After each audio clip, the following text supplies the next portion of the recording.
ইন্নামাল মুমিনুনাল্লাযীনা ইযা যুকিরাল্লাহু ওয়াজিলাত কুলুবুহুম ওয়া ইযা তুলিয়াত আলাইহিম আয়াতুহু যাদাতুহুম ঈমানা ওয়া আলা রাব্বিহিম ইয়াতাওয়াক্কালুন। চিল্লায়ে পড়েন আল্লাহু আকবার। আল্লাহ রাব্বুল আলামিন বলেন, শোনো দুনিয়ার মানুষেরা, নিজেদের মতো করে নিজেরা কত মানুষই আছে নিজেরা মুমিন দাবি করে। আমার আল্লাহ বললেন, যারা জান্নাতে যেতে চাও, যারা চাও আমি রব্বুল আলামিন তোমাদেরকে তিনটি পুরস্কারে পুরস্কৃত করি। 1 নাম্বার পুরস্কার সেটা হলো একটি সম্মানিত চেয়ার। 2 নাম্বার পুরস্কার সব গুনাহ মাফ করে দেয়া। 3 নাম্বার পুরস্কার আমি আল্লাহর থেকে সম্মানিত রিজিক। এই 3টি পুরস্কার যদি চাও, আমি রব্বুল আলামিন বললাম নিজের ভাষায় মুমিন নও, বরঞ্চ আমি আল্লাহর ভাষায় তুমি মুমিন হতে হবে। যদি আমি আল্লাহর ভাষায় মুমিন হতে চাও, ইন্নামাল মুমিনুনাল্লাযীনা ইযা যুকিরাল্লাহ, নিশ্চয় আল্লাহ তাআলা বলেন আমি রব্বুল আলামিনের ভাষায় যারা মুমিন এদের পরিচয় নাও। ইযা যুকিরাল্লাহু ওয়াজিলাত কুলুবুহুম, যারা মুমিন হবে তাদের 1 নাম্বার পরিচয় হলো তাদের সামনে আল্লাহর জিকির করা হলে, আল্লাহর স্মরণ আসলে পরে তাদের হৃদয়টা কেঁপে কেঁপে উঠবে। সুবহানাল্লাহ। এরপর আল্লাহ বলেন, ওয়া ইযা তুলিয়াত আলাইহিম আয়াতুহু যাদাতুহুম ঈমানা। আল্লাহ তাআলা বলেন, শোনো রে দুনিয়ার মানুষেরা, আমি রব্বুল আলামিন মুমিনদের 2 নাম্বার পরিচয় বললাম। যারা মুমিন হবে তাদের সামনে কোরআনুল কারীমের আয়াতগুলো বলা হলে পরে তাদের ঈমান বেড়ে যাবে। ওয়া আলা রাব্বিহিম ইয়াতাওয়াক্কালুন, তারা আল্লাহর প্রতি নির্ভরশীল হয়ে যাবে। আয়াতটার সরল অনুবাদ বললাম। ও আমার প্রাণের বাবারা, আল্লাহ রাব্বুল আলামিন শুধু মুমিনদের জান্নাত দিবেন। কাদের জান্নাত দিবেন? জোরে বলেন।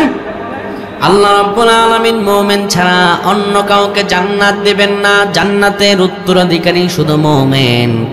তাহলে এখন আমরা আল্লাহ তাআলাকে জানবো, রব্বুল আলামিন মুমিন কারা। এই যে আপনি আমি এখানে যারা উপস্থিত আছি, ও আমার বাবারা, মুমিন কারা এটা জানার আগে আমরা আরেকটি বিষয় জানবো। যে বিষয়টি হলো আমার রব্বুল আলামিন আল্লাহ তাআলা পবিত্র কোরআনুল কারীমকে, পবিত্র কোরআনুল কারীমে মানুষকে কয় ভাগে বিভক্ত করেছেন। আল্লাহ তাআলা বলেন, শোনো রে দুনিয়ার মানুষরা, আমি তোমাদেরকে কোরআনুল কারীমে 4 ভাগে বিভক্ত করেছি। কয় ভাগ? জোরে কোন কয় ভাগ? 4 ভাগে বিভক্ত করেছি। 1 নম্বরে হলো মুমিন, 2 নম্বরে হলো মুশরিক, 3 নম্বর হলো মুলহিন নাস্তিক, 4 নম্বর হলো মুনাফিক। 4টা ভাগ। কয়টা ভাগ? জোরে বলেন কয়টা ভাগ? এই 4টা ভাগ। এবার আল্লাহ রাব্বুল আলামিনকে বললাম, মাবুদ মুমিন কারা? আমরা তো মুমিনের ব্যাখ্যায় যাব। আমার রব্বুল আলামিন বললেন সূরাতুল কাহফের 18 নম্বর সূরার 107 নম্বর আয়াতে আল্লাহ তাআলা বলেন, ইন্নাল্লাযীনা আমানু ওয়া আমিলুস সালিহাতি কানাত লাহুম জান্নাতুল ফিরদাউসি নুজুলা। আল্লাহু আকবার।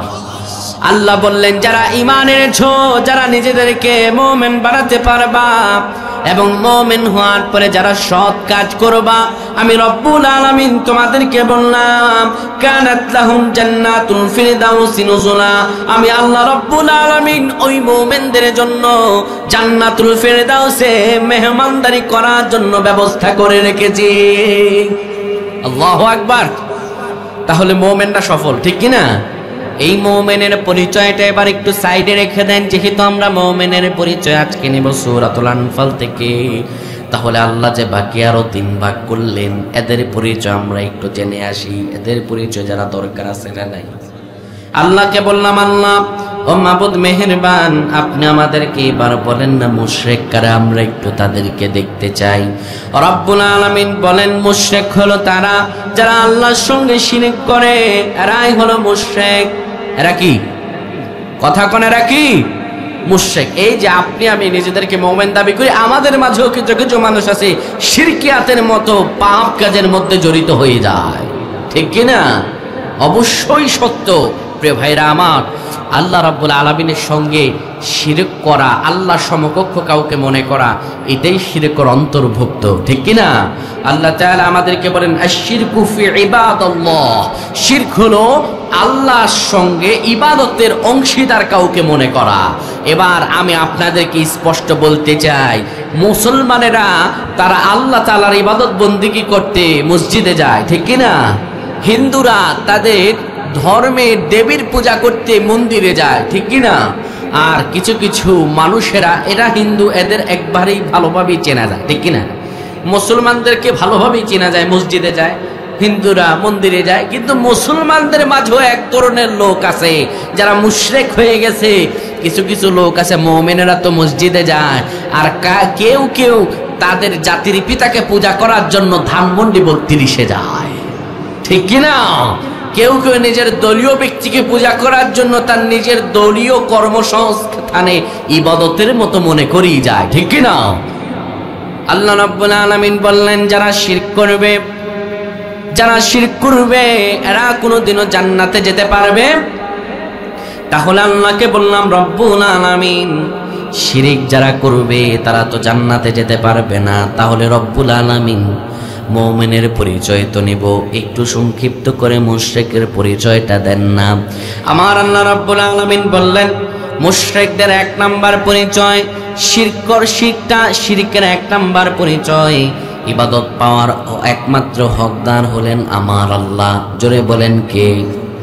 আপনার আমার যত কাজ, সব কাজগুলো ইবাদতের হকদার পাওয়ার যে একজন, তিনি কে?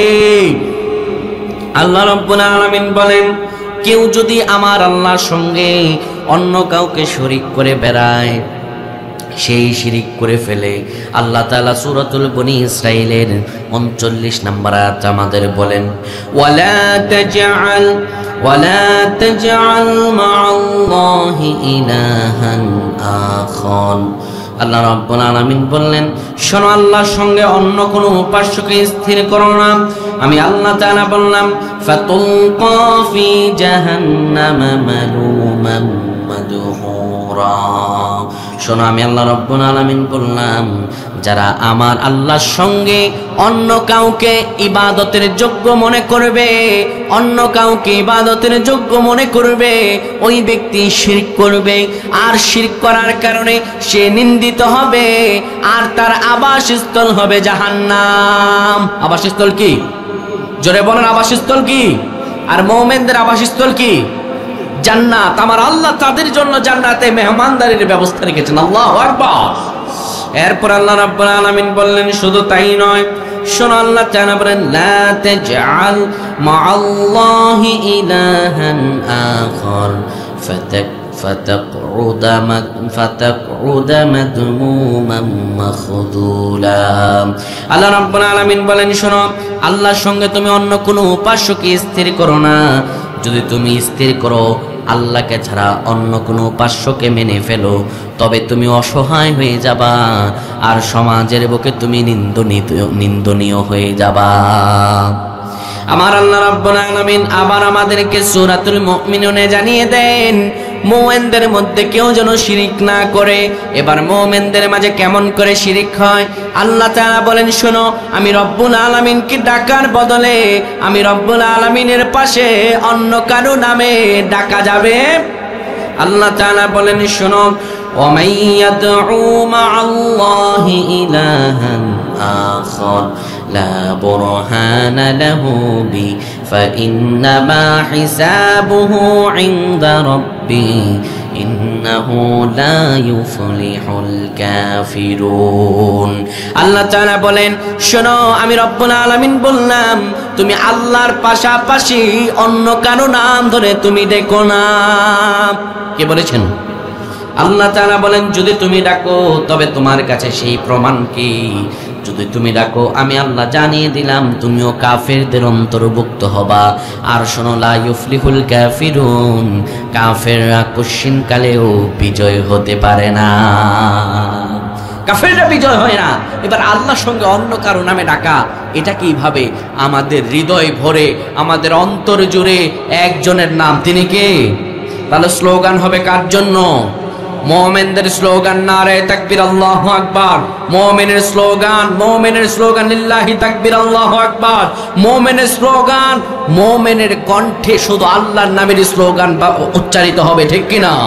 যে মুমিনরা তাদের ধর্মীয় রীতির জায়গায় নিজের নেতাদের রীতিকে বসিয়ে জয় বাংলা বা অন্য কোনো স্লোগান দিতে চায়, আল্লাহর নামের পাশাপাশি অন্য কাউকে ডাকতে চায়, আর সেখানে ডাকার মধ্যে দিয়ে নিজেদের কিছু ফায়দা লোটাতে চায়, এরা কোনোদিনও মুমিন হতে পারে না, ঠিক কি না?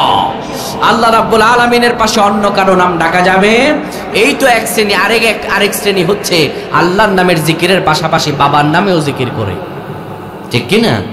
দেখবেন কিছুক্ষণ আল্লাহর নামে জিকির করে এরপরে বলে শাহলি বাবা, ফতেহি বাবা, বদনা বাবা, চিরা বাবা, বিরি বাবা, এমন লোক আছে না?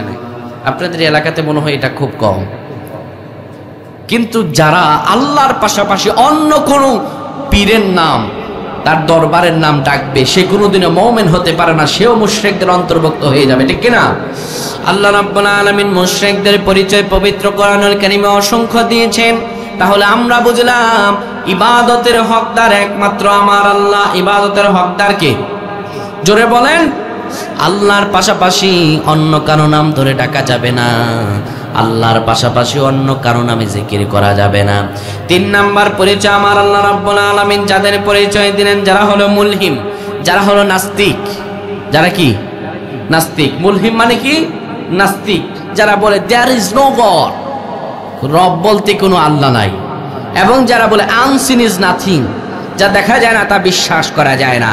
আমাদের দেশের নাস্তিকদের উৎপীড়ন সব চাইতে আমরা দেখেছি বিগত দিনের ফ্যাসিস্টের আমলে। এই নাস্তিকেরা তাদের চেয়ারে বসে বসে আমাদের ইসলাম ধর্মের নামে কটূক্তি করে বেড়াতো।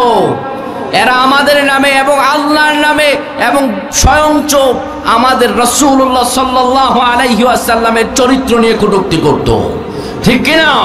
সুতরাং আমরা জানি, স্পষ্ট রাসূলুল্লাহ জানিয়ে দিয়েছেন, স্পষ্ট রাসূল সাল্লাল্লাহু আলাইহি ওয়াসাল্লাম বলেন মান তাশাব্বাহা বিকওমিন ফাহুয়া মিনহুম। যার সঙ্গে যার মুশাব্বা, যার সঙ্গে যার মিল, কিয়ামতের ময়দান তার সঙ্গে হবে। এই নাস্তিকরা যাদের পৃষ্ঠপোষকতায় আল্লাহ তার রাসূলের নামে মিথ্যাচার আর আল্লাহ তার রাসূলের নামে ব্যঙ্গচিত্র করেছে, সে আওয়ামী সন্ত্রাসীরা যারা তাদেরকে মদদ দিয়েছে, আমরা মনে করি তারাও নাস্তিকদের অন্তর্ভুক্ত, ঠিক কিনা? সুতরাং নাস্তিক যারা, এরা হচ্ছে গাধা। এরা কি? এরা চতুষ্পদ জানোয়ারের চেয়ে খারাপ। বলেছেন কে? আমার আল্লাহ রাব্বুল আলামিন বললেন নাস্তিকরা দেখেও দেখে না, শোনেও শোনে না। রব্বুল আলামিন বলেন ওয়ালাকাদ যারানা লিজাহান্নামা কাসীরাম মিনাল জিন্নি ওয়াল ইনস লাহুম কুলুবুন লা ইয়াফকাহুনা বিহা। আল্লাহ রাব্বুল আলামিন বললেন ও দুনিয়ার মানুষেরা শোনো, আমি রব্বুল আলামিন বললাম আমি কিছু মানুষ আর কিছু জিন সৃষ্টি করেছি, এদেরকে আমি জাহান্নামের আগুনে পোড়াবো। কিসে পোড়াবেন? জোরে বলেন, কিসে পোড়াবেন? জিজ্ঞেস করলাম আল্লাহ কেন এদের জাহান্নামের আগুনে পোড়াবেন? আমার আল্লাহ রাব্বুল আলামিন বলেন এদের জাহান্নামে পোড়াবো 3 কারণে। কয় কারণে? 3 কারণে আল্লাহ তাআলা বলেন লাহুম কুলুবুন লা ইয়াফকাহুনা বিহা। শোনো রে মানুষেরা, এদের কলব আছে কিন্তু এদের অনুভূতি শক্তি নাই, এরা বুঝেও না বোঝার ভান ধরে। 2 নম্বরে এদের পরিচয় হলো ওয়ালাহুম আ'য়ুনুন লা ইউবসিরুনা বিহা। এরা চোখ দিয়ে দেখে কিন্তু দেখার পরেও না দেখার ভান করে। ওয়ালাহুম আযানুন লা ইয়াসমাউনা বিহা। এরা শোনেও না শোনার ভান করে। আমার আল্লাহ তাআলা বলেন উলাইকা কাল আনআম। আমার আল্লাহ বলেন এরা হলো 4 পায়ে জানোয়ার। এরা কি? শুধু তাই না, আল্লাহ বলেন বালহুম আদল, জানোয়ারের চেয়ে আরো খারাপ। আমার রব্বুল আলামিন বলেন এরা বুঝেও না বোঝার ভান ধরে, দেখেও না দেখার ভান ধরে। এই নাস্তিকরা কত অজ্ঞ, কত মূর্খ, তাদের 2টা প্রশ্নের উত্তর দিই। অনেকে বলে আনসিন ইজ নাথিং, যা দেখা যায় না তা বিশ্বাস করা যায় না, না দেখে তুমি কিছু বিশ্বাস করো না। তো তোমাকে আমি প্রশ্ন করতে চাই, বাবারে বাতাস তোমার গায়ে লাগে, বাতাস কি দেখা যায়? তাহলে বাতাসকে না দেখে বিশ্বাস করেন না? ফুলের কাছে গেলে ফুলের ঘ্রাণ তা কি দেখা যায়? ফুলের ঘ্রাণ থেকে, ফুল থেকে ঘ্রাণ পাচ্ছ, তুমি ফুলের ঘ্রাণকে বিশ্বাস করছো। আর আমার রব আল্লাহ রাব্বুল আলামিন তোমাকে এত নেয়ামত দিলেন, তারপরে আমার আল্লাহকে তোমার বিশ্বাস করতে কষ্ট হয়। অনেক নাস্তিকদের 2 নাম্বার প্রশ্ন থাকে, তারা বলে যদি আল্লাহ জানেন কে যাবে জান্নাতে আর কে যাবে জাহান্নামে, তাহলে আল্লাহ কেন আবার দুনিয়াতে পাঠালেন? দুনিয়াতে না পাঠিয়ে তো আমার রব আল্লাহ জান্নাত যার তারে জান্নাত দিতে পারতেন, জাহান্নামে দিয়ে তারে তো জাহান্নামে দিতে পারতেন। এই প্রশ্ন নাস্তিকেরা করে না? অনেকের মনে এই ধরনের প্রশ্ন জাগে যে আল্লাহ তো জানেনি কে জান্নাতে যাবে কে জাহান্নামে, তবে আল্লাহ তাআলা দুনিয়াতে পাঠাইছেন কেন? আল্লাহ তাআলার সব কথার উপরে কোনো প্রশ্ন ছাড়াই বিশ্বাস করতে হবে। তারপরে শুধু বোঝানোর ক্ষেত্রে আপনাদেরকে উদাহরণ দিয়ে বোঝাই, আমার আল্লাহ রাব্বুল আলামিন দুনিয়াতে পাঠিয়েছেন। যদি আল্লাহ দুনিয়াতে না পাঠিয়ে কে জান্নাতে যাবে তারে জান্নাত দিতেন, কে জাহান্নামে যাবে তারে জাহান্নাম দিতেন। এই নাস্তিকরা জান্নাতে আর জাহান্নামে যাওয়ার পরে জাহান্নাম দিলে পরে এরা বলতো আল্লাহ আজকে আপনি আমাদের উপর জুলুম করলেন, জাহান্নাম দিলেন, দুনিয়াতে একবার পাঠায় দেখতেন আমরা কি ভালো কাজ করি না না করি, ঠিক কি না? আল্লাহ রাব্বুল আলামিন দুনিয়াতে পাঠালেন যাতে তুমি তোমার কৃতকর্মগুলো বুঝতে পারো যে তুমি কি করছো আর তুমি কিসের দাবিদার আর তুমি কিসের জন্য পারফেক্ট। তুমি জান্নাতের জন্য পারফেক্ট নাকি তুমি জাহান্নামের কান্ডারি, এটাই আল্লাহ দেখতে চান, ঠিক কি না? এরা হলো নাস্তিক, এরা হলো গর্ধপ। এরা কি গর্ধপ? 4 নাম্বার আল্লাহ রাব্বুল আলামিন যেই ভাগে বিভক্ত করেছেন রব্বুল আলামিন, 4 নামে যে বিভক্ত করেছেন এটি হলো মুনাফিক। এটি কি? জোরে বলেন, এটি কি? মুনাফিক। মুনাফিক আল্লাহ রাব্বুল আলামিন বলেন ইন্নাল মুনাফিকুনা ফিদ দারকিল আসফালি মিনান নার। শোনো, মুনাফিকরা হলো সবচাইতে বড় ভয়ঙ্কর। কাফেরদেরও চেনা যায়, মুশরিকদেরও চেনা যায়, কাফেরদের চেনা যায়, হিন্দুরা কাফের, বৌদ্ধরা কাফের, খ্রিস্টানরা কাফের, তাদের চেনা যায়, মুশরিকদের চেনা যায়, আল্লাহর সঙ্গে অন্য কাউকে শিরিক করা এদেরকেও চেনা যায়, কিন্তু মুনাফিকদের বাবা চেনা যায় না। আমার আল্লাহ রাব্বুল আলামিন বলেন মুনাফিকরা হলো সবচাইতে বড় জঘন্য। রব্বুল আলামিন বলেন ইন্নাল মুনাফিকিনা ফিদ দারকিল আসফালি মিনান নার ওয়া লান তাজিদা লাহু নাসীরা।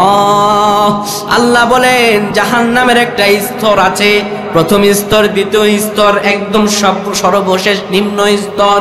এই সব কাফেরদেরকে আল্লাহ তাআলা এক একটা স্তরে দিবেন, কিন্তু কাফেরদের আমার আল্লাহ যত না যন্ত্রণা দিবেন, কাফেরদের চাইতে হাজারো গুণে বেশি যন্ত্রণা আমার আল্লাহ মুনাফিকদের দিবেন। আল্লাহ বলেন ইন্নাল মুনাফিকিনা ফিদ দারকিল আসফালি মিনান নার। মুনাফিকরা জাহান্নামের সবচেয়ে নিম্ন জায়গায় থাকবে। এবং শুধু তাই নয়, আল্লাহ তাআলা বলেন ওয়া লান তাজিদা লাহু নাসীরা, এবং তাদের জন্য কোনো সাহায্যকারীও পাওয়া যাবে। ও আমার বাবারা, মুমিন আমরা সবাই দাবি করি। এখন কথা হলো মুশরিকদের চেনা যায়, কাফেরদের চেনা যায়, কিন্তু মুনাফিকদের চেনা যায় না। কেন চেনা যায় না জানেন? এরা হলো ধোঁকাবাজ। এরা কি? জোরে বলেন, এরা কি? মুনাফিকদের প্রধানত 3টি পরিচয় তাদের। কথা বললে মিথ্যা বলবে, আমানতের খেয়ানত করবে, ওয়াদা ভঙ্গ করবে। কয়টি পরিচয়? 3টি। কথা বললে মিথ্যা বলবে, আমানতের খেয়ানত করবে, ওয়াদা ভঙ্গ করবে। আমি আপনাদেরকে মুনাফিকদের দেখিয়ে দিব, দেখবেন আপনারা? আপনাদেরকে দেখাচ্ছি। আল্লাহ রাব্বুল আলামিন বলেন শোনো, মুনাফিকদের মাঝে কিছু কিছু লোক আছে যারা নিজেদেরকে মুমিন দাবি করে, কিন্তু আমি রব্বুল আলামিনের ভাষায় এরা মুমিন নয়। আল্লাহ তাআলা সূরাতুল বাকারার 8 নম্বর আয়াতে আল্লাহ তাআলা বলেন ওয়া মিনান নাসি মান ইয়াকুলু আমান্না বিল্লাহি ওয়া বিল ইয়াউমিল আখির ওয়া মা হুম বিমুমিনিন। চিল্লা পড়েন আল্লাহু আকবার। আল্লাহ তাআলা বলেন, শোনো মানুষের মধ্যে কিছু লোক আছে মাইয়া কোন যারা বলে আমান্না বিল্লাহি, আমরা আল্লাহর প্রতি ঈমান এনেছি, শুধু আল্লাহর প্রতি নয় অবিল ইয়াউমিল আখির, আখিরাতের প্রতি ঈমান এনেছি, কিন্তু আমার রব্বুল আলামিন বলেন অমা হুম বিমুমিনিন, এরা কশিনকালেও মুমিন নয়। এখন কথা হলো এরা যে নিজেদেরকে মুমিন দাবি করে, শুধু এমনি এমনি দাবি করে না, আমার আল্লাহ বলেন এরা মুমিন দাবি করে। মুমিন যারা তাদেরকে ধোঁকা দিতে চায়, কি দিতে চায়?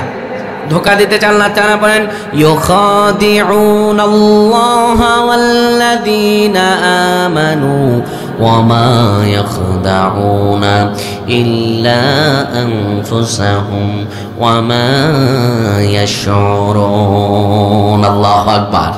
আল্লাহ বলেন শুধু তারা মানুষদের কি নয়, ইউখাদিউনাল্লাহ, এই মুনাফিকেরা আল্লাহকেও ধোঁকা দিতে চায়, শুধু তাই নয় আল্লাযীনা আমানু, যারা ঈমান এনেছে তাদেরকেও ধোঁকা দিতে চায়, ঠিক কি না? এই মুনাফিকেরাই দেখবেন নিজেদের লাভের সময় লম্বা টুপি মাথা দেয়, আর সুযোগ ফুরিয়ে গেলে এদেরকে আর খুঁজেও পাওয়া যায় না, ঠিক কি না? এই মুনাফিকেরাই যারাই মুমিন তাদেরকে ধর্ম ব্যবসায়ী বলে বেড়ায়, ঠিক কি না? এই মুনাফিকেরাই আজ থেকে 5 আগস্টের আগে যারা আমাদের ক্ষমতার স্থলে ছিল তাদের দেখতাম আমরা বড় বড় ওয়াজ মঞ্চে, বড় বড় জায়গায়, মসজিদে গিয়ে গিয়ে বড় বড় কথা বলতো, কিন্তু দিন শেষে এরাই ইসলামের বিরুদ্ধাচরণ করত। আমরা দেখেছি আমাদের যিনি দেশের প্রধানমন্ত্রী ছিলেন তিনি নাকি ঘুম থেকে উঠেই যায় নামাজ করতেন। তিনি যখন নির্বাচনের সময় আসতো বোরকা লাগিয়ে হজে চলে যেতেন। কত আবেদ, কত ভালো লোক, কিন্তু তিনি যিনি মুমিন পরিচয় দিয়ে এদেশের নির্যাতিত আলেমে দিনগুলোকে নির্বিচারে ফাঁসি দিয়ে হত্যা করেছে। তিনি যিনি আমাদের আল্লামা সাঈদীকে দীর্ঘ 13টা বছর কারাবরণ করিয়ে পরিকল্পিতভাবে হত্যা করে জেল থেকে বের করেছে, ঠিক কিনা? আমরা তাদের ভুলে যাই না, তাদের জেনে রাখা উচিত মুনাফিকদের অবস্থান আল্লাহর কাছে সবচাইতে বড় ভয়ঙ্কর, ঠিক কিনা? মুনাফিক যে হবে ছাড় পাওয়া যাবে না। ছোট্ট একটি মুনাফিকের ঘটনা শুনিয়ে আপনাদেরকে সূরাতুল আনফালের তাফসীরটা বুঝিয়ে আলোচনা শেষ করছি। রাসূলুল্লাহ সাল্লাল্লাহু আলাইহি ওয়াসাল্লাম আল্লাহ রাব্বুল আলামিনের সবচাইতে বড় একজন প্রিয় নবী। যতগুলো নবী আছে সব নবীর চাইতে আমার রাসূলুল্লাহর মর্যাদা আল্লাহ সবচেয়ে সুউচ্চ করেছেন, যার ব্যাপার আল্লাহ তাআলা বলেছেন অরফা'না লাকা যিকরাক, সব সম্মানের অধিকারী রাসূলুল্লাহ সাল্লাল্লাহু আলাইহি ওয়াসাল্লামের একজন সাহাবী ছিলেন যে মুনাফিকদের সরদার আব্দুল্লাহ বিন উবাই বিন সুলুল। সেই লোকটি যখন মারা যায় তার সন্তান এসে রাসূলুল্লাহর কাছে এসে বললেন ইয়া রাসূলুল্লাহ সাল্লাল্লাহু আলাইহি ওয়াসাল্লাম, আপনার একজন সাহাবী ছিলেন, আমার বাবা আপনার পিছনে নামাজ পড়তেন। ইয়া রাসূলুল্লাহ, আমার বাবা একটা ওসিয়ত করে গিয়েছেন, আমার বাবা মরে গেলে পরে তার জানাজাটা যেন আপনি পড়ান এবং তার কাফনের জন্য আপনার একটা জুব্বা থেকে তার কাপড়ের একটা ব্যবস্থা করে দেন। রাসূলুল্লাহর তো নরম দিল, বিশ্বনবী জানেন মুনাফিক ছিল। রাসূলুল্লাহর সাহাবীদের মধ্যে শ্রেষ্ঠতম সাহাবী সে ছিল না, সে মুনাফিকদের সরদার। রাসূলুল্লাহ সাল্লাল্লাহু আলাইহি সাল্লাম আব্দুল্লাহ বিন উবাই জানাজা পড়ানোর জন্য রাসূলুল্লাহ সাল্লাল্লাহু আলাইহি সাল্লাম গায়ে জুব্বা মোবারক দিলেন। রাসূলুল্লাহ সাল্লাল্লাহু আলাইহি সাল্লাম তার জানাজা পড়ার জন্য মনস্থির করলেন। বিশ্বনবী মুহাম্মদুর রাসূলুল্লাহ চলে গেলেন। এবার সুন্দরভাবে বিশ্বনবী সাল্লাল্লাহু আলাইহি ওয়াসাল্লাম আব্দুল্লাহ বিন উবাইর জানাজায় যখন যাবেন, নবীজি সাল্লাল্লাহু আলাইহি ওয়াসাল্লামের সাহাবী হযরত ওমর রাদিয়াল্লাহু তাআলা আনহু রাসূলুল্লাহর জুব্বা মোবারক টেনে ধরলেন, বললেন ইয়া রাসূলুল্লাহ, আপনি কার জানাজা পড়াতে যান? ওগো নবীজি, এই লোক তো হলো সেই লোক যেই লোক উহুদের ময়দানে 300 জন সাহাবীদেরকে নিয়ে ভেগে গিয়েছে, ইসলামের বিরুদ্ধে কূটনৈতিক করেছে, ইসলামের বিরুদ্ধে ষড়যন্ত্রে লিপ্ত ছিল। ইয়া রাসূলুল্লাহ, আপনি তার জানাজায় যায়েন না, বিশ্বনবী মুহাম্মদুর রাসূলুল্লাহ বললেন, ও মোর ছেড়ে দাও জুব্বা, আমার রব্বুল আলামিন এখন পর্যন্ত তো আমার উপর কোনো আয়াত নাজিল করেন নাই। বিশ্বনবী সাল্লাল্লাহু আলাইহি ওয়াসাল্লাম নরম দিল মানুষ, নবীজি আব্দুল্লাহ বিন উবাইর জানাজায় চলে গেলেন, আব্দুল্লাহ বিন উবাইর জানাজা পড়ালেন, নবীজির থুতা মোবারক আব্দুল্লাহ বিন উবাইয়ের জন্য দিলেন। আমার আল্লাহ আয়াত নাজিল করে দিলেন। আমার আল্লাহ তাআলা বললেন, ইস্তাগফির লাহুম আও লা তাস্তাগফির লাহুম ইন তাস্তাগফির লাহুম 70 মাররাতান ফালাই ইয়াগফিরাল্লাহু লাহুম। আল্লাহু আকবার।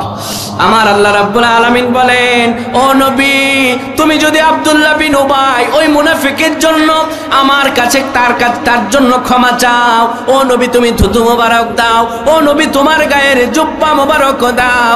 শোনো ভালো করে, আমি রব্বুল আলামিন বলছি, এই মুনাফিক আব্দুল্লাহ বিন উবাইয়ের জন্য যদি আমি আল্লাহর কাছে 70 বারও তার জন্য ক্ষমা প্রার্থনা করো, আমি রব্বুল আলামিন তার কপালে কোনো ক্ষমা দেব না। কে বলেছেন? আমার রাসূলুল্লাহ সাল্লাল্লাহু আলাইহি সাল্লাম মুনাফিকের জন্য দোয়া করছেন যে বিশ্বনবী মুহাম্মদুর রাসূলুল্লাহ তিনি তো আল্লাহর সেই পয়গাম্বর যিনি মনে মনে ইচ্ছা করলে আমার আল্লাহ দোয়া কবুল করে নেন, ঠিক কি না? তিনি তো আল্লাহর সেই পয়গাম্বর যে বিশ্বনবী সাল্লাল্লাহু আলাইহি ওয়াসাল্লাম আল্লাহর কাছে দোয়া করার আগে আমার আল্লাহ নবীজির মন বুঝে সবকিছু দিয়ে দেন, ঠিক কি না? তিনি তো সেই নবী যিনি আমার আল্লাহ তাআলার দেয়া শরীয়তের প্রণেতা। বিশ্বনবী সাল্লাল্লাহু আলাইহি সাল্লাম হাত তুলে দোয়া করা লাগতো না। নবীজির একটি ঘটনা বললে বুঝবেন। নবীজি যখন মক্কা থেকে হিজরত করে মদিনায় আসেন, নবীজির বারবার মক্কার দিকে মনটা পড়ে থাকতো। নবীজি মদিনায় আসার পরে রাসূলুল্লাহ সাল্লাল্লাহু আলাইহি ওয়াসাল্লাম মসজিদে কিবলাতাইনে নামাজ পড়তেন। তখন নবীজি আমার বাইতুল মুকাদ্দাসের দিকে নামাজ পড়তেন, ঠিকই নামাজ পড়তেন, কিন্তু আমার নবীজির মনটা যে থাকতো মক্কায়, আমার নবীজির মনটা মক্কায় পড়ে থাকতো। আমার নবীজি সাল্লাল্লাহু আলাইহি ওয়াসাল্লাম কখনো কখনো আকাশের দিকে তাকাতেন। আমার নবীজি কখনো কখনো আল্লাহর ওহীর আশা করতেন, কখন আমার আল্লাহ ফেরেশতাদের অর্ডার করবেন আর আমার রাসূলুল্লাহ সাল্লাল্লাহু আলাইহি সাল্লাম বাইতুল মুকাদ্দাস থেকে মুখটা ফিরায়া মক্কাবার দিকে মুখটা ফিরে নামাজ পড়বেন, এই আশা আমার নবীর মনে। আমার আল্লাহ আমার নবীর মনের কথা জানেন। আমার আল্লাহ রাব্বুল আলামিন আমার রাসূলুল্লাহ নামাজ পড়ছেন, বিশ্ব নবী মুহাম্মদুর রাসূলুল্লাহর সালাতের মধ্যখানে আমাদের নবীজিকে আমার আল্লাহ তাআলা অর্ডার করলেন, ও নবী তুমি তোমার হৃদয়ের জাহরিতে আমি আল্লাহ অর্ডার করলাম, নামাজ পড়েছো 2 রাকাত, বাকি নামাজগুলো তুমি আমার কাবার দিকে ফিরে পড়ো।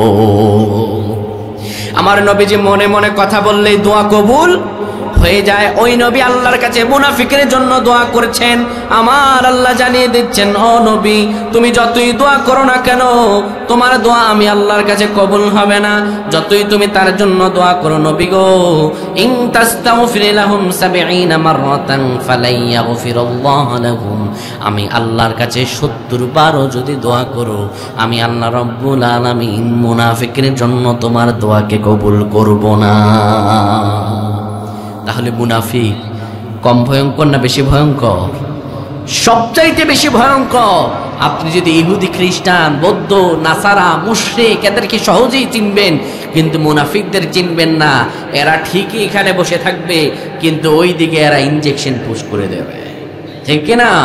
এদেরকে আপনি যখন যাবেন, সম্মানিত ভাই, কিছুদিন আগের ঘটনা দেখতাম মাহফিল মঞ্চগুলোতে দাওয়াত দিত। দাওয়াত দেওয়ার আগে 2 দিন আগে মাহফিলগুলো বন্ধ হয়ে যেত। বললাম ভাই কেন মাহফিল বন্ধ হবে কেন? বলতেছে ভাই সব কিছুই টাকা পয়সা তো তুললাম, প্যান্ডেলও করলাম, ব্যানারও করলাম, পিস্টনও করলাম, সব কিছু করলাম, কিন্তু মাহফিল এসে প্রশাসন আর অনুমতি দিচ্ছেন, অনুমতি দিয়ে আবার নাকচ করে দিয়েছে। কেন দিয়েছে? যখনই মাহফিলগুলোতে দাওয়াত দেওয়া হতো, চাঁদা দিবেন না আপনি আমাদের জনপ্রতিনিধি? হ্যাঁ চাঁদা দেবো না কেন? ঠিকই দিত। দেওয়ার পর এরপরে খবর নিত, এই অমুক মাহফিলে যে বক্তাটা আসবে এটা কোন দলের বক্তা রে? এই তো ওই দলের বক্তা। সোজা থানায় ফোন লাগাই দিত, খবরদার মাহফিল যেন না হয়। এদিকে চান্দা দিত, ওইদিকে মাহফিলগুলো থেকে বাধা সৃষ্টি করত। এরা কি মুনাফিক? এরা কি মুনাফিকদের কয়টি চরিত্র প্রধান? কথা বললে মিথ্যা বলবে। এরাই সেই মুনাফিক যারা উন্নয়নের নাম করে এই দেশকে আরো ডুবানোর চিন্তা করেছে। এরাই সেই মুনাফিক যারা রডের বদলে বাঁশ দিয়ে দেশের রাস্তা নির্মাণ করেছে। সুতরাং আমরা তাদেরকে ভুলে যাই নাই। সুতরাং আল্লাহ রাব্বুল আলামিন যেন পরবর্তীতে যারা আমাদের প্রতিনিধি হবে সবাইকে মুনাফিক হওয়া থেকে রক্ষা করেন। পয়েন আমিন। তাহলে জান্নাতে যাবে মুমিন। জান্নাতে যাবে কারা? জোরে বলেন। আমার আল্লাহ রাব্বুল আলামিন যে জানাচ্ছেন, শোনো, যারা ঈমান আনবা আর সৎ কাজ করবা, আমি আল্লাহ তাআলা জানিয়ে দিলাম কানাত লাহুম জান্নাতুল ফিরদাউসি নুজুলা, আমি আল্লাহ তাদেরকে জান্নাতের মধ্যে মেহমানদারি করব। বললাম আল্লাহ গো জান্নাতি কারা? আমার আল্লাহ বললেন মুমিন যারা তারাই জান্নাতি। বললাম আল্লাহ মুমিন কারা? কত রঙের মানুষ দেখি আল্লাহ, মুমিন তো চিনি না। রব্বুল আলামিন বললেন চারটি চিহ্ন, চারটি গুণাবলী যার মাঝে থাকবে, আমি আল্লাহর ভাষায় সে মুমিন, আর আল্লাহর ভাষায় যে মুমিন সেই হলো জান্নাতি। এক নাম্বার পরিচালনা বলেন ইন্নামাল মুমিনুনা আল্লাযীনা ইযা যুকিরাল্লাহু ওয়াজিলাত কুলুবুহুম। এক নাম্বার মুমিনের পরিচয় হলো মুমিনের কাছে যখন আমার আল্লাহর স্মরণ আসবে, তার সামনে যখন আমার রব্বুল আলামিনের স্মরণ আসবে, তখন সে থমকে দাঁড়াবে।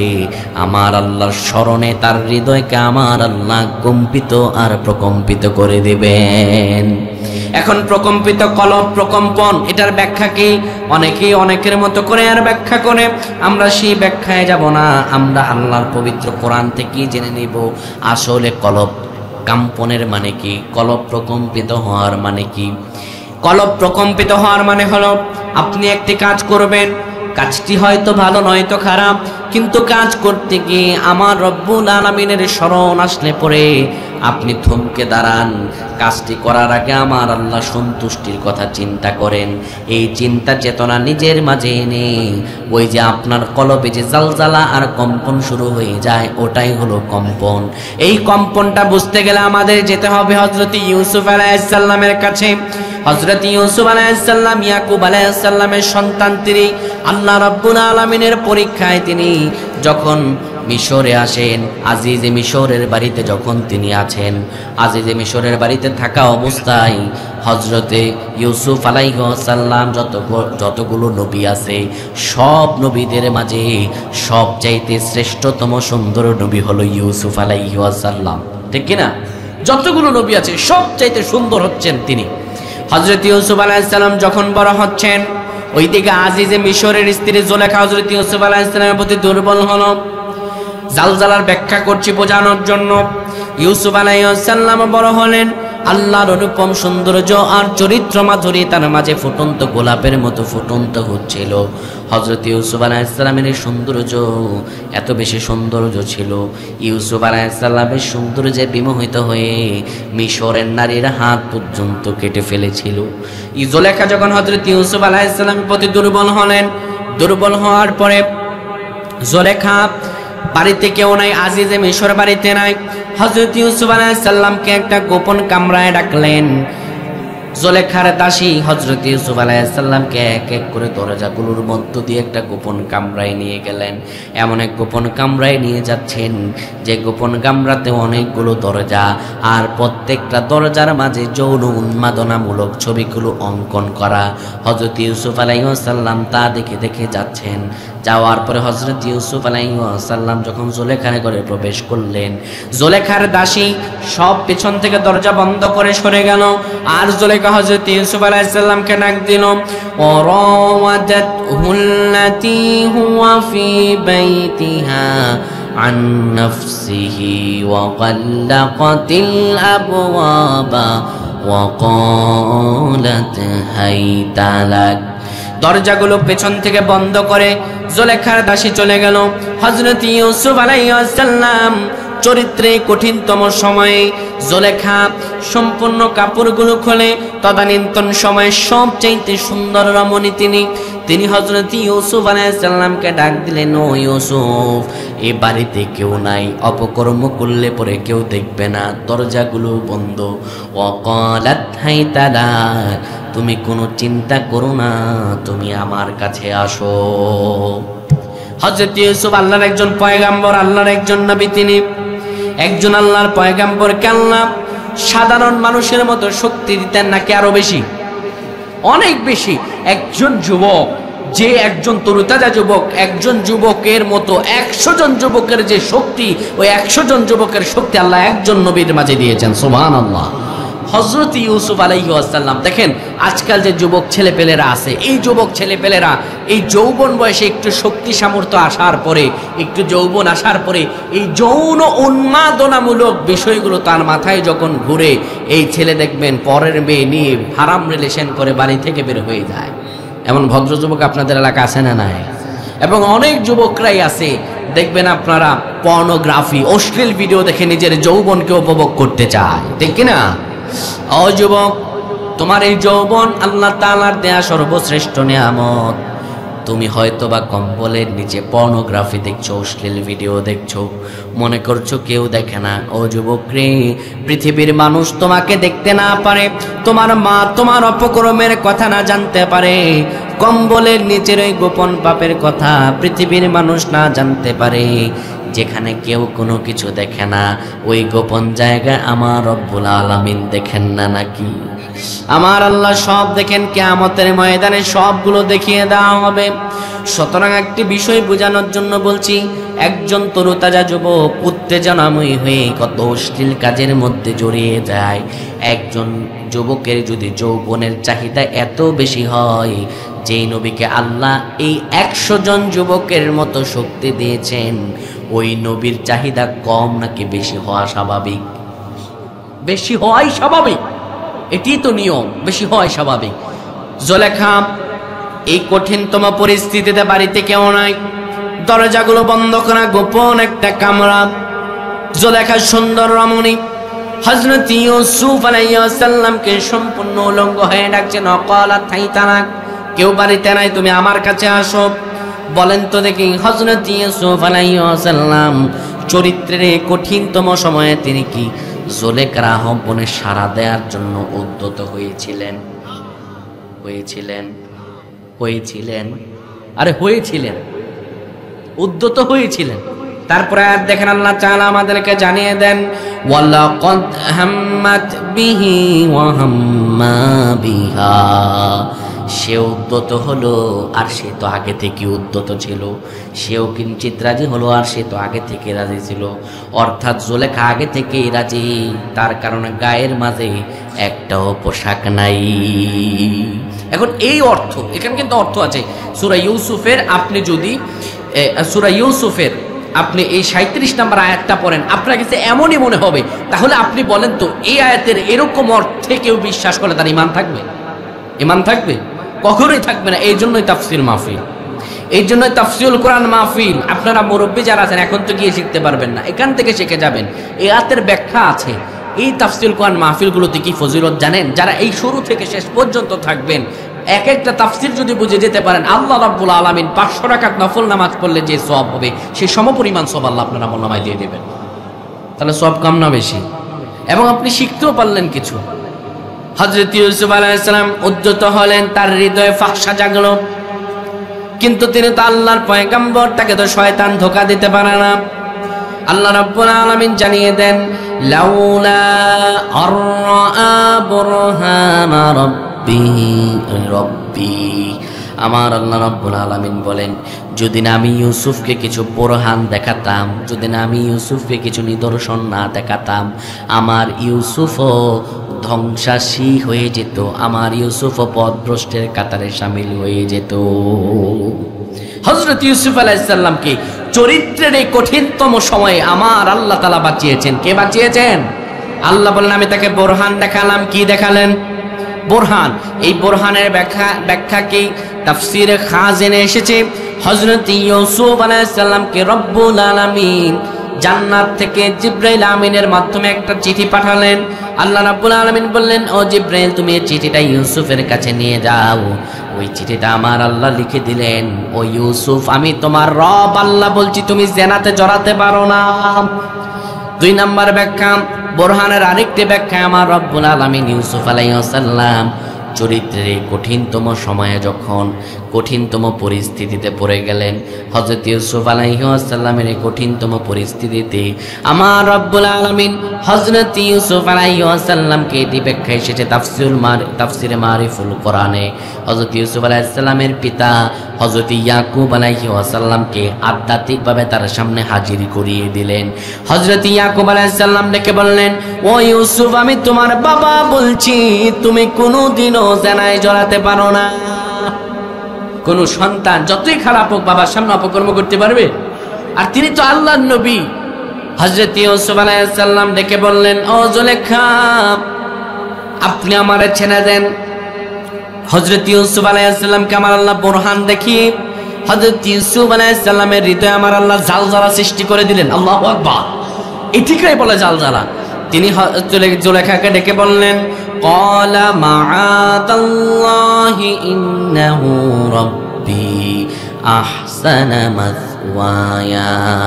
তিনি বললেন, আমার রব আল্লাহ, তিনি আমারে বাঁচাবেন, আর আপনার স্বামী তিনি আমার জন্য উত্তম থাকার জায়গা রেখেছেন। আপনি আমার কাছে আমানত, আমি কোনোদিনও আমানতের খেয়ানত করতে পারি না।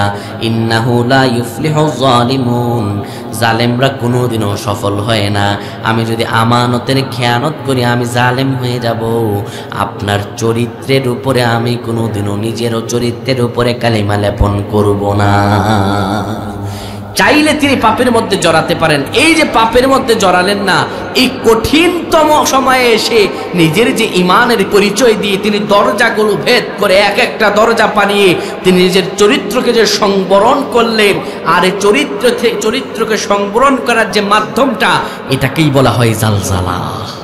এটাকে আল্লাহ বলেছেন মুমিনরা তো তারা যাদের সামনে আমার আল্লাহ স্মরণ আসতে পরে ওয়াজিলাত কুলুবুহুম, তার হৃদয় কম্পন শুরু হয়ে যাবে। আর হৃদয়ের কম্পনের মধ্য দিয়ে সেই সকল পাপগুলোকে বর্জন করা আমার আল্লাহ সন্তুষ্টিকে বেছে নেবে, ঠিক কিনা? কিন্তু দেখা যায় হৃদয় কম্পনের এই ব্যাখ্যা অনেকেই করে যে লাফায় লাফায় বাসের মধ্যে উঠে যায়, ঠিক কিনা? এই দেখেন এখানে আরেকটি ব্যাখ্যা আসেন। আমার আল্লাহ রাব্বুল আলামিন আমাদেরকে জানিয়ে দেন, শোনো, আমি রব্বুল আলামিন বললাম, কাযালিকা লিনাসরিফা আনহুস সুআ ওয়াল ফাহশা।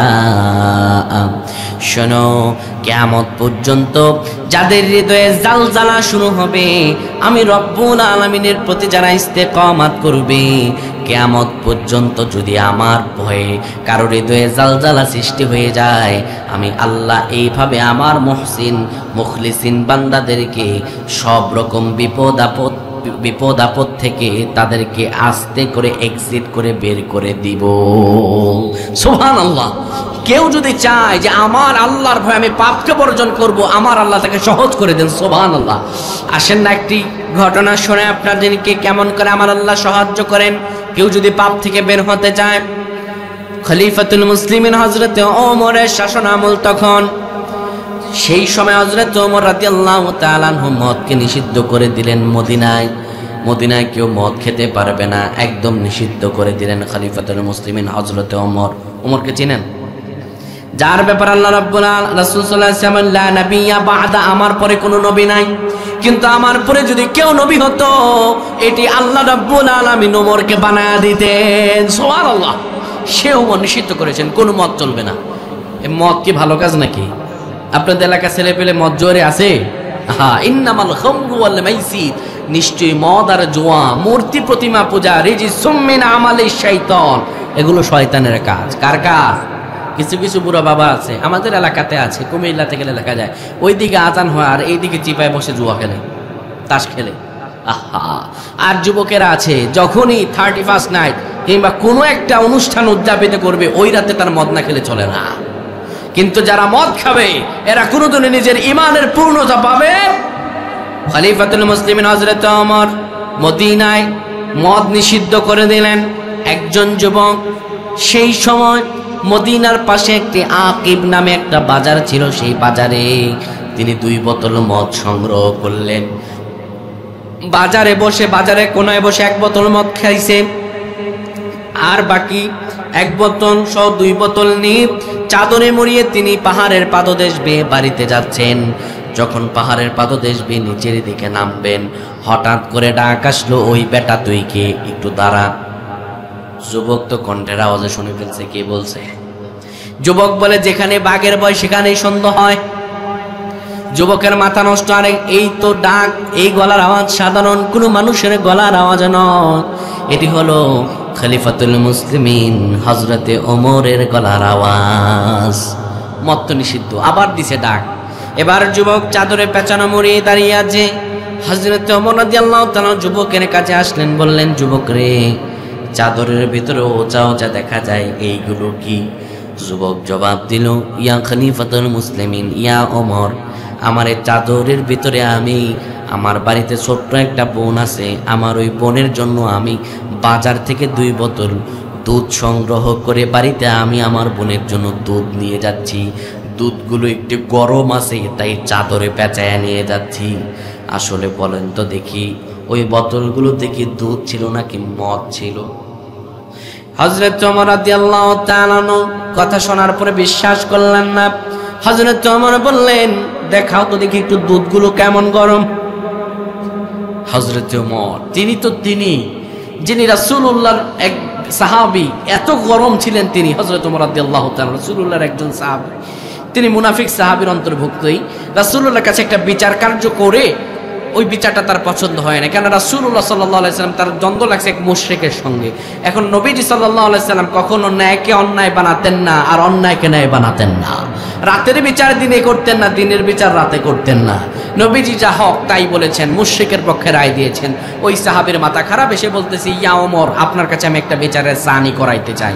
ওমর রাদিয়াল্লাহু তাআলা বললেন, সানি করাইতে চাও, তার মানে কি? বলতেছে, দেখেন তো দেখে, প্রথম বিচার করালাম রাসূলুল্লাহর কাছে, আমি তার একজন সাহাবী, তার একজন সাথী, এই যে মুশরিকের সঙ্গে আমার একটা দ্বন্দ্ব, কিন্তু বিচারটা আমার পক্ষে না দিয়ে, আমি তার দলের লোক, আমার পক্ষে বিচারের রায় না দিয়ে তার পক্ষে বিচারের রায় দিছে। আমি মুহাম্মদের বিচার মানি না, আপনি যা বিচারের রায় দিবেন তাই মানবো। হযরত ওমর রাদিয়াল্লাহু তাআলা বললেন, ঠিক আছে, আমার বিচারের রায় মানবে? ঠিক আছে বাবা, ঘরের এখানে এসে একটু বসো। বসতে হযরত ওমর রাদিয়াল্লাহু তাআলা ঘরের ভিতরে চলে গেছেন। খোলা তরবারি দিয়ে বের হয়ে ওই সাহাবীর এক কল্লায় কোপ মেরে কল্লা আলাদা করে দিয়েছেন। হযরত ওমর রাদিয়াল্লাহু বললেন, রাসূলুল্লাহর বিচারের ব্যবস্থাকে যারা বৃদ্ধাঙ্গুলি দিয়ে আমার কাছে সানি করাইতে আসবে, তোর জন্য মৃত্যুই, তোর জন্য জাহান্নামী, তোর জন্য শিরোধার্য। হযরত ওমর রাদিয়াল্লাহু তাআলা তিনি এত গরম, তিনি বলতেছেন, যুবক, দুধ কেমন গরম একটু দেখি, দেখাও। এবার যুবকের মনে বড় ভয়, আতঙ্ক। আরে যদি বলতাম মদ খাইছি, তাহলে তো কোনোভাবে মাপ চাওয়া যায়, তো ভুল করে ফেলছি। এখন ভুলের উপরে ভুল, মদ খাইছি এটাও স্বীকার করেছি, মদ রে বানাইছি দুধ। যুবক এবার আল্লাহ রাব্বুল আলামিনকে ডেকে বললেন, মাবুদ,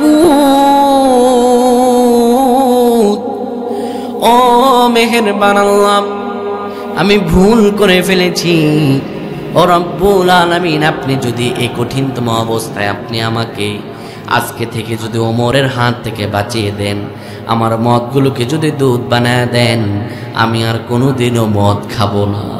যুবক বারবার আল্লাহর কাছে দোয়া করে হযরত ওমর রাদিয়াল্লাহু তাআলা অন্ধকারের মধ্যে মদটা তার চাদর থেকে বের করে নিলেন। এবার ওই বোতলগুলো হাত দিয়ে তিনি বললেন, ও যুবক রে, বোতলের মধ্যে দুধ আছে, হাত দুধগুলো একটু গরম, যাও বাড়িতে নিয়ে যাও। যুবক বলে, কি বলেন? এই বোতলে কিন্তু দুধ আছে। কি বলেন, এই বোতলে কেমন করে দুধ হয়? যুবক এবার দেখতেছে আসলে মদ দুধ হয়ে গেছে। যুবক এবার সঙ্গে সঙ্গে হযরত ওমর রাদিয়াল্লাহু তাআলা আনহুর পায়ের মধ্যে চেপে ধরলেন আর কেঁদে পড়লেন, ইয়া ওমর, আমার এই বোতলের মধ্যে কোনো দুধ ছিল না, আমার এই বোতলের মধ্যে মদ ছিল। আমি বাজারে বসে এক বোতল খেয়েছি, আরেক বোতল বাড়িতে খাওয়ার জন্য নিয়ে যাচ্ছি। আমার এই বোতলের মধ্যে কোনো দুধ ছিল না। ইয়া ওমর, আপনি যখন আমারে ধরলেন, আমি রব্বুল আলামিনের কাছে দোয়া করলাম যে আমার আল্লাহ এই কঠিনতম অবস্থায় আমারে বাঁচালেন। আমি সে আল্লাহর নামে শপথ করেছি, আজকের পর আমি কোনোদিনও মদ খাবো না। আমার আল্লাহ এটাই জানায়া দিচ্ছেন, কাযালিকা লিনাসরিফা আনহু সুআ ওয়াল ফাহশা ইন্নাহু মিন ইবাদিনাল মুখলাসিন। যারা মুখলিস হবে তারা যদি কিয়ামত পর্যন্ত কোনো একটা খারাপ কাজের মধ্যে জড়ায়, গুনার মধ্যে জড়াই, শুনে যুবক, কঠিনতম গুনার মাঝে তুমি সংশ্লিষ্ট, তুমি যদি ওই কঠিন পরিস্থিতিতে আমার আল্লাহর স্মরণে তোমার হৃদয়ে কম্পন শুরু হয়, তোমার হৃদয়ে আমার আল্লাহর ভয়ে তোমার হৃদয়ে কম্পন শুরু হয়ে যায়, তুমি যদি পাপ থেকে ফিরে আসতে চাও, আমার রব্বুল আলামিন তোমাকে পাপ থেকে ফিরায়া আমার আল্লাহর দয়া দিয়ে তোমাকে মুখলিস বানায়া দিবে। সুবহানাল্লাহ। আমার আল্লাহ ওটাই বলছেন, শোনো, যারা মুমিন হবে তাদের সামনে আমি আল্লাহ রব্বুল আলামিনের জিকির করা হলে, অর্থাৎ জিকির বলতে শুধু আল্লাহ আল্লাহ জিকির নয়, জিকির বলতে হচ্ছে স্মরণ, তাদের সামনে আমার আল্লাহ স্মরণ আসতে পড়ে ওয়াজিলাত কুলুবুহুম, তাদের হৃদয় কম্পন উঠে যায়। আল্লাহু আকবার। এখন এই হৃদয় ব্যাখ্যার মানেটা বুঝছেন ভালো করে? কথা কয় না, বুঝছেন আপনারা ভালো করে? হৃদয় কম্পনের মানে হচ্ছে সকল পাপকে বর্জন করে দিয়ে আমার আল্লাহর জন্য সব কাজকে বর্জন করে দেয়া। এবার মুমিনদের এক নাম্বার পরিচয়, তাদের সামনে আল্লাহ স্মরণ হলে তাদের হৃদয় কেঁপে ওঠে। তাদের দুই নাম্বার পরিচয়, ওয়া ইযা তুলিয়াত আলাইহিম আয়াতুহু যাদাতুহুম ঈমানা। আমার আল্লাহ রাব্বুল আলামিন বলেন, শোনো, যারা মুমিন হবে তাদের দুই নাম্বার পরিচয়, যারা জান্নাতি হবে তাদের দুই নাম্বার পরিচয় হলো, আমার এই মুমিন বান্দাদের সামনে কোরআনের আয়াতগুলো বলা হলে পরে যাদাতুহুম ঈমানা, তাদের ঈমান বেড়ে যাবে। সুবহানাল্লাহ। আল্লাহ কে মুমিনের এই পরিচয়গুলো কে দিচ্ছেন? কে দিচ্ছেন? আল্লাহ তাআলা বলেন, মুমিনদের পরিচয় হলো তাদের সামনে কোরআনের আয়াতগুলো বলা হলে পরে তারা বিরুদ্ধাচরণ করবে না, তাদের সামনে কোরআনের কথাগুলো বলা হলে পরে তাদের ঈমান বেড়ে যাবে। কে আল্লাহ তাআলা মুমিনদের পরিচয় দিলেন, তাদের সামনে কোরআনের কথাগুলো বললে তাদের ঈমান বেড়ে যাবে। কিন্তু আমরা কিছুদিন আগেও এমন মুমিনদের দেখতাম, যদি বক্তা কোরআনের কথা বলতো, ওই বক্তাদের মঞ্চে উঠে পর্যন্ত বক্তার মা বাপ ধরে গালাগাল করতো, ঠিক কিনা? আমরা দেখেছি এই কোরআনের কথা বলার কারণে অনেক অসংখ্য আলেমদেরকে নির্বিচারে মিথ্যা হামলা মামলা দিয়ে জেলের মধ্যে পুরেছে। এরা কি কোনোদিনও মুমিন? এরা কি কোনোদিনও মুমিন? আল্লাহকে যদি জিজ্ঞেস করেন, আল্লাহ কোরআনের কথার মধ্যে বাধা দেয় কারা? কোরআনের বিরুদ্ধাচরণ করে কারা? কোরআনের কথাগুলো অপছন্দ করে কারা? আমার আল্লাহ তাআলা হামিম সিজদায় জানিয়ে দেন, অকালাল্লাযীনা কাফারু লা তাসমাউ লিহাযাল কুরআন ওয়ালগাউ ফীহি লাআল্লাকুম তাগলিবুন। আমার আল্লাহ বলেন, সেই রাসূলের যুগেও কোরআনের বাধা থাকতো। রাসূলুল্লাহ যখন কোরআন শোনাতেন তখন তারা বলতো, লা তাসমাউ লিহাযাল কুরআন, কোরআন শুনবা না, ওয়ালগাউ ফীহি লাআল্লাকুম তাগলিবুন, যদি কোরআন শোনানো হয় সেখানেই তোমরা বাধা বিঘ্নতা ঘটিয়ে বিশৃঙ্খলতা করে সেই জায়গাটা লন্ডভন্ড করে দিবা। যারা কোরআনের কথা বলবে প্রয়োজনে তাদের টুটি চেপে ধরবা। এইটা ছিল সেই যুগে কাফেরদের স্বভাব। আর আজ নতুন আপডেট হয়ে কাফেরদের স্বভাবগুলো, কোরআনের কথাগুলো বন্ধ করে দেওয়ার নতুন ষড়যন্ত্র আঁকা হচ্ছে, ঠিক কিনা? সেই যুগে রাসূলুল্লাহ কোরআনের দাওয়াত দিতেন যখন কাফের মুশরিকেরা বলতো পাগল মুহাম্মদ, আর এই যুগে যারা কোরআনের বাধা দেয় এরা এসে বলে, যারা কোরআনের কথা বলে তারা রাজাকার, ঠিক কিনা? পাগলের আপডেট ভার্সন হচ্ছে রাজাকার। সুতরাং যারা যেটা দিয়ে ট্যাগ দিয়ে কোরআনের কথাগুলো বন্ধ করতে চায় এরা কোনোদিনও মুমিন হতে পারে না, এরা কোনোদিনও মুমিন হতে পারে না। এরা অবশ্যই মুশরিক আর কাফের আর মুনাফিকদের অন্তর্ভুক্ত, ঠিক কিনা? এরা যদি নিজেদেরকে মুমিন দাবি করে আবার কোরআনের মাহফিলে বিরুদ্ধাচরণ করে বাধা দেয়, এরা কোনোদিনও মুমিন নয়। আমরা এদেরকে চিহ্নিত করবো, এরাই টাটকা মুনাফিক। আমরা দেখেছি এই মুনাফিককে আমাদের দেশনেত্রী যিনি ছিলেন শেখ হাসিনা, তিনি বলেছেন যখন এই পতনের সময় হলো, তিনি ডেকে ডেকে বলতেছেন, আমার কি দোষ? তার কি দোষ তিনি জানতে চেয়েছেন। আসলে তার দোষ তো অনেক, এই কিছু বর্ণনা করা যাবে না। তবে একটাই প্রশ্ন তার কাছে থেকে যায়, আপনার সবচাইতে বড় দোষ হলো নিজের মুমিন দাবি করে মুনাফিকের পরিচয় আপনি দিয়েছেন। আপনার সবচাইতে বড় দোষ হলো আপনি নির্বিচারে কোরআনের কথা বলার জন্য আলেমদেরকে আপনি জেলের মধ্যে পুরেছেন। ওনার কি দোষ? আপনি তো মায়ের জাত ছিলেন, আপনিও তো একটা সন্তান জন্ম দিয়েছেন। আপনি নির্বিচারে বৈষম্য বিরোধী ছাত্র আন্দোলনে 2000-এর উপরে ছাত্রগুলোকে বিনা অপরাধে আপনি হত্যা করেছেন। এত হত্যা করার পরে তার ভিতরে অনুশোচনা বোধ নাই। আজকে দেখলাম সে জাতির উদ্দেশ্যে ভাষণ দিচ্ছে, বলতেছে সন্ত্রাসীরা এই দেশকে দখল করে ফেলছে। আসলে এই দেশ সন্ত্রাসীরা দখল করছে না, বরঞ্চ এই দেশের যারা উত্তরসূরি, প্রকৃত উত্তরসূরি, তারাই এই দেশের নেতৃত্ব দিচ্ছে, ঠিক না? বরঞ্চ আপনারা যারা এই দেশের মধ্যে লুটপাট আর এই দেশের মাঝে আপনি ধান্দাবাজি আর ফাপড়বাজি করতেন, তাদেরই পতন হয়েছে, বরঞ্চ দেশপ্রেমীদের পতন হয় নাই, বরঞ্চ দেশপ্রেমীদেরই জয় হয়েছে, ঠিক না? সুতরাং সাবধান হয়ে যান। যারাই কোরআনের বিরুদ্ধাচারণ করবে এদের আমরা কোনোদিনও মুমিন পরিচয় দিব না। এদের একটাই পরিচয়, এরা মুনাফিক ব্যতীত আর কিচ্ছু নয়। আল্লাহ বললেন মুমিনদের সামনে কোরআনের কথা বললে ঈমান বেড়ে যাবে। শুধু তাই নয়, ওয়ালা রাব্বিহিম ইয়াতাওয়াক্কালুন, তারা আল্লাহর প্রতি নির্ভরশীল হয়ে যাবে। রব্বুল আলামিন 3 নাম্বার পরিচয় দেন, আল্লাযীনা ইউকিমুনাস সালাতা ওয়া মিম্মা রাযাকনাহুম ইউনফিকুন। রব্বুল আলামিন বললেন মুমিনদের 3 নাম্বার পরিচয় হলো তারা সালাত কায়েম করবে। এই সালাত কায়েম করার 2টা ব্যাখ্যা। একটি ব্যাখ্যা হলো নামাজের মধ্যে নামাজ পড়তে গিয়ে তারা যে আচরণ বিধিগুলো শিখবে, সেই দিকগুলো নিজেদের বাস্তব জীবনে, পারিবারিক জীবনে, ব্যক্তিগত জীবন, পারিবারিক জীবন, সামাজিক জীবনে তা পালন করবে। অর্থাৎ নামাজের একটি শিক্ষা আপনাদের দেখা দেয়। নামাজে যখন আপনারা এক কাতারে দাঁড়ান, তখন যেইভাবে কোনো দলাদলি করেন না, কে সুন্নি, কে ওয়াহাবি, কে মাযহাবি, কে লামাযহাবি, কে গরিব, কে খাটো, কে বেটে, কে সুন্দর, কে অসুন্দর, যেইভাবে এক কাতারে দাঁড়ান, সমাজের মধ্যে তারা চলাফেরা করবে দম্ভ আর অহংকার নিয়ে নয়, নামাজ থেকে শিক্ষা নিয়ে। নামাজে যেমন করে একসাথে দাঁড়ায়, তারা জীবন পরিচালনার ক্ষেত্রে কখনো বাধা বিঘ্নতা আর ছিন্ন বিচ্ছিন্ন হবে না।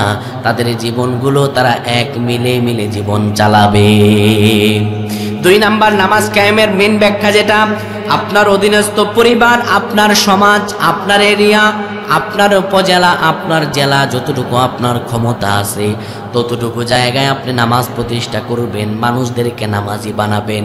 আমার আল্লাহ বললেন এটা মুমিনদের গুণ। যারা মুমিন হবে তারা দায়িত্ব পাওয়ার পরে সালাত কায়েম করবে, যারা ক্ষমতা পাওয়ার পরে সালাত কায়েম করবে তারাই হলো মুমিন। কিন্তু আমাদের দেশের এক শ্রেণীর নেতা কর্মীরা আছে যারা ক্ষমতা পাওয়ার পরে নামাজ কায়েম করবে দূরে থাক, ছোট্ট ছোট্ট ছেলেদের হাতে রিভলভার আর স্পিড গানগুলো আর চুরি তুলে দেয়। এমন নেতা আছে না নাই? ক্ষমতায় যাওয়ার পরে আল্লাহ বললেন যারা মুমিন নেতা হবে এরা সালাত কায়েম করবে। কিন্তু কিছু কিছু নেতা আছে এরা ক্ষমতায় যাওয়ার পরে বরঞ্চ কোরআনের বিরুদ্ধাচরণ করে, বড় বড় আওয়াজ করে কথা বলে। এরা ক্ষমতায় যাওয়ার পরে নামাজ কায়েম করবে দূরে থাক। নেতা কর্মী ছেলেদেরকে নেশা দ্রব্য, ইয়াবা, বাবা, ফেন্সিডিল আর মদ আর জুয়ার মধ্যে নিবেদিত করে রাখে, ঠিক কিনা? ছেলেদেরকে ক্যাডার বানায়, ক্যাডার। কারণ আমাদের দেশে নোংরা রাজনীতিতে শিক্ষাবিদরা, ভালো লোক সহজেই ক্ষমতান্তরে যায় না।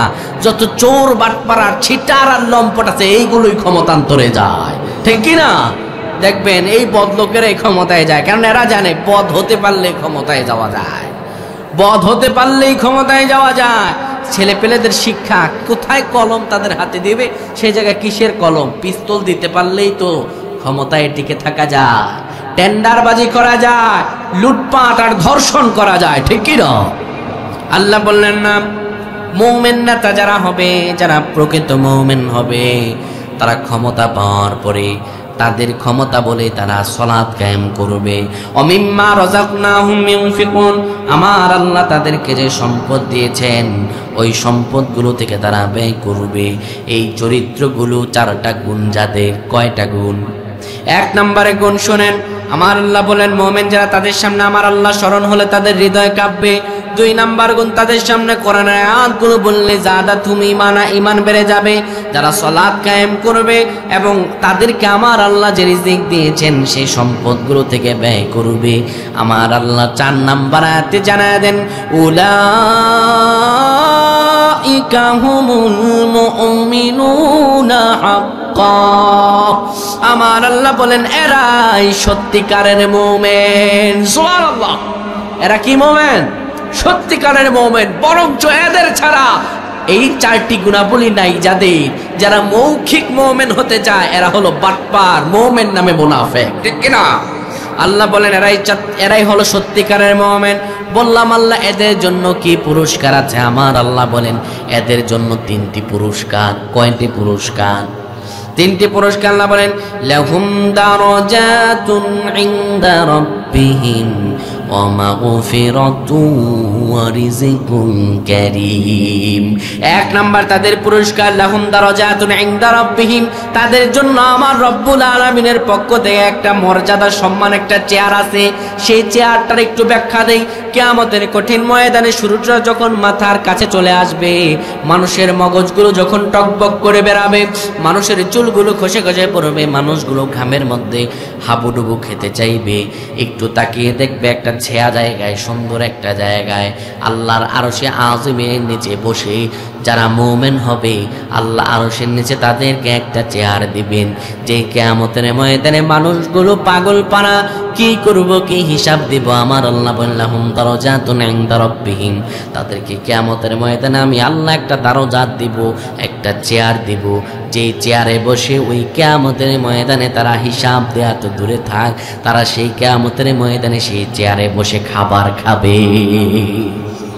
শুধু তাই নয়, 2 নাম্বার পুরস্কার ওমাগফিরা, তাদের যতগুলো গুনাহ আছে ছোট্ট থেকে ধরে বৃহত্তর গুনাহগুলোকে আমার রব্বুল আলামিন ক্ষমা করে দিবেন। ও রিজকুন কারীম, 3 নাম্বার পুরস্কার আমার আল্লাহ তাদেরকে সম্মানজনক রিজিক দিয়ে দিবেন। সুবহানাল্লাহ।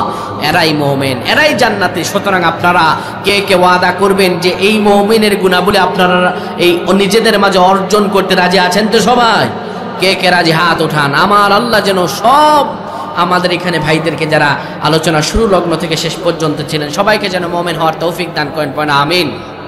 আমা তৌফিক ইল্লা বিল্লাহ, আস্তাগফিরু ওয়া আতুবু ইলাইহি। রাত গভীর, প্রায় 12টার ছুঁই ছুঁই। আলোচনা অনেক আগে ছেড়ে দেওয়ারই কথা ছিল, তো আপনাদের সঙ্গে দীর্ঘদিন পরে দেখা আমরা কোরআন থেকে নির্যাসমূলক তাফসীর শুনলাম। আল্লাহ রাব্বুল আলামিন যেন আমাদেরকে পরিপূর্ণ মুমিন হয়ে সেই কিয়ামতের ময়দানে রব্বুল আলামিনের প্রিয় বান্দা হওয়ার তৌফিক দান করেন। পয়না আমিন।